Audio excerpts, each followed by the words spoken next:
కూడా చెబుతున్నారు.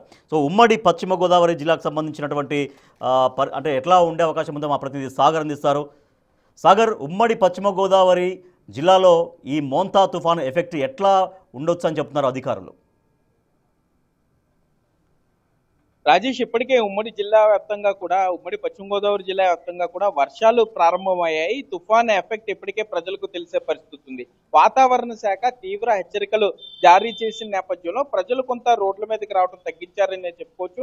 జనసంచారం ఎప్పటితో పోలిస్తే కొంత ఇప్పుడు తగ్గిందనే చెప్పుకోవచ్చు. 2 రోజుల పాటు ఈదురుగాలులతో 100 నుండి 120 కిలోమీటర్ల వేగంతో ఈదురుగాలులు వస్తాయన్న సమాచారంతో ప్రతి గ్రామంలో కూడా అధికారులు ముందుగానే తముకు వేయించారు. మైకులు, ఆటో క్యాన్వాసింగ్ ద్వారా మెంతా తుఫానుకి సంబంధించిన ప్రభావాన్ని ప్రజలకు అర్థమయ్యేలా చెప్తున్నారనే చెప్పుకోవచ్చు. ఏజెన్సీ ప్రాంతాల్లో గర్భిణీ స్త్రీలని ఇప్పటికే సురక్షిత ప్రాంతాలకు తరలించారు. వారికి సంబంధించి రేషన్ కూడా ముందుగా డిస్ట్రిబ్యూట్ చేయడానికి అధికారులు చర్యలు తీసుకున్నారనే చెప్పుకోవచ్చు. గోదావరి నదీ తీర ప్రాంతం వెంబడి లోతట్టు ప్రాంతాల ప్రజలను అధికారులు ఇప్పటికే హెచ్చరికలు జారీ చేయడం జరిగింది. మరోపక్క అత్యవసరం అయితేనే ప్రజలు బయటికి రావాలంటూ అధికారులు చెప్తున్నారు. ఏలూరు జిల్లా వ్యాప్తంగా జాతీయ రహదారి వెంబడి జేసీబీలు చెట్లు కట్ చేసే యంత్రాలు, అంటే ఒకవేళ అనుకోని సంఘటనలతో చెట్లు ఏమైనా రహదారులకు అడ్డంగా పడిపోతే అప్పటికప్పుడు కాకుండా ముందుగానే చెట్లు కోసే యంత్రాలతో పాటు ఎక్కడైనా గండి పడిపోతే రెడీగా అక్కడ వెంటనే యుద్ధ ప్రాతిపదికన గళ్ళు పూడ్చడానికి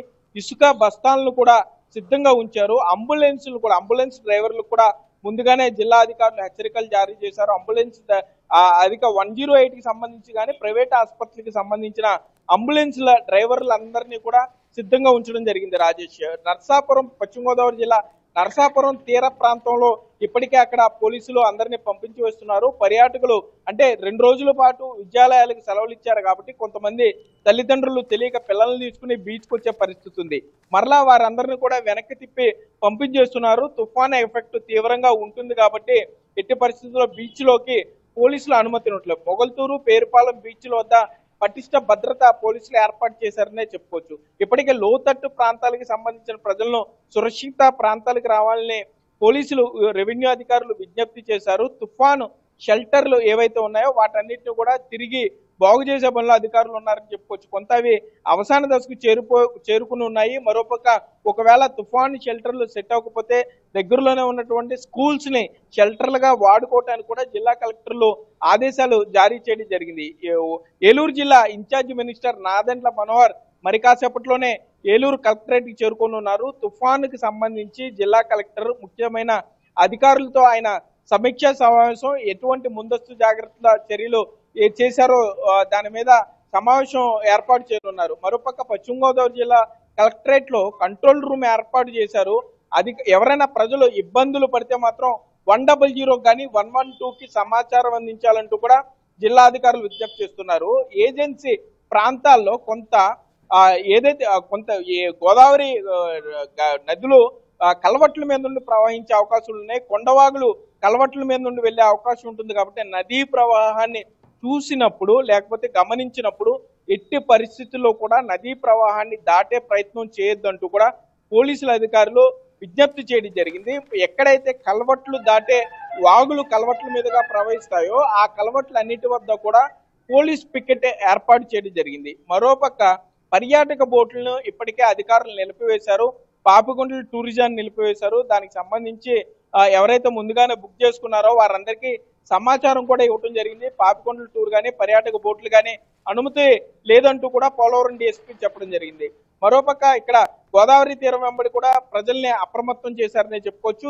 ఇటు ఏలూరు జిల్లా కానీ అటు ఉమ్మడి పశ్చిమ గోదావరి జిల్లా వ్యాప్తంగా తూర్పు గోదావరి జిల్లా గోపాలపురం, కొవ్వూరు, నిడదవోలు నియోజకవర్గాలు మొత్తం అంతా కూడా విద్యాలయాలకైతే 2 రోజుల పాటు సెలవులు ప్రకటించడం. ప్రజలు ముఖ్యంగా గమనించాల్సింది ఎవరైతే పూరిల్లు, రేకుల షెడ్లు అంటే గాలికి తట్టుకోలేనివి ఉంటాయో ఆ వాటిలో ఎవరైనా నివాసం ఉన్నట్లయితే వెంటనే వారి ఇల్లు ఖాళీ చేసి దగ్గరలో అధికారులు, రెవెన్యూ అధికారులను సంప్రదిస్తే 2-3 రోజుల పాటు వారికి ఆశ్రయం కల్పించడానికి అన్ని ఏర్పాట్లు చేశామని కూడా రెవెన్యూ అధికారులు చెప్తున్నారు.